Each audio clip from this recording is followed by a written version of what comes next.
ride with your love, I need you. Show your love, you ain't gotta say too much. You ain't gotta say too much. You ain't gotta say too much. Halo semuanya, perkenalkan nama aku Ayumi Hamazaki. Aku buat video ini untuk menjelaskan materi cerita pendek atau yang biasa kita sebut cerpen.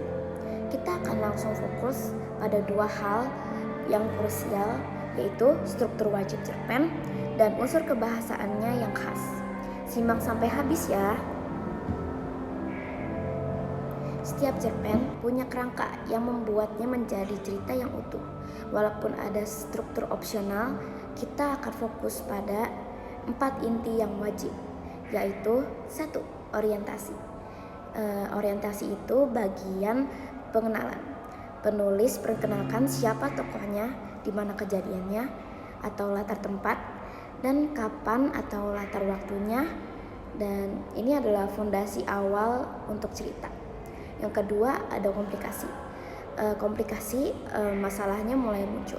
Komplikasi berisi urutan kejadian yang saling terhubung oleh sebab akibat. Konflik atau ketegangan mulai dibangun dan mencapai puncaknya. Yang ketiga ada evaluasi. Evaluasi itu setelah konfliknya memuncak. Bagian ini mulai mengarah pada penyelesaian. Masalah yang ada mulai dicarikan solusinya dan konflik pun perlahan mereda.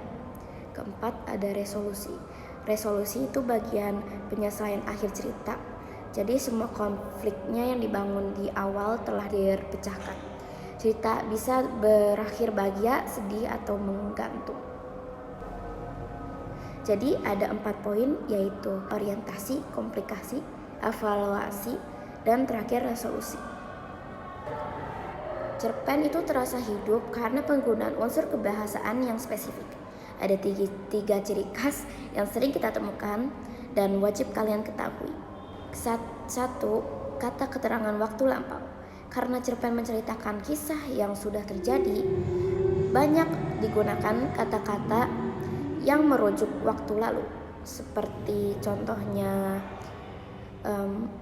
kemarin, minggu lalu, sejak saat itu, atau pada zaman dahulu. Kedua, kata kerja. Cerpen kaya akan aksi dan perasaan. Ada 2 jenis utama, yaitu verba, tingkah laku, menunjukkan aksi fisik tokoh, contohnya berlari, memukul, atau membaca. Ada verba mental, menunjukkan perasaan atau pemikiran tokoh, contohnya merasa, berpikir, atau menduga. 3. Kata sifat. Ini digunakan untuk mendeskripsikan tokoh, latar, dan suasana secara detail. Penggunaan kata sifat, misalnya mendeskripsikan suasana sunyi atau pandangan mata yang tajam, akan membuat cerita semakin jelas di benak pembaca.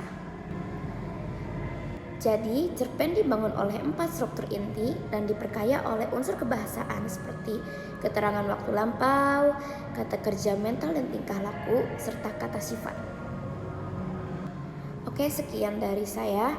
Semoga penjelasannya mudah dipahami. Terima kasih sudah menyimak sampai akhir. Bye-bye.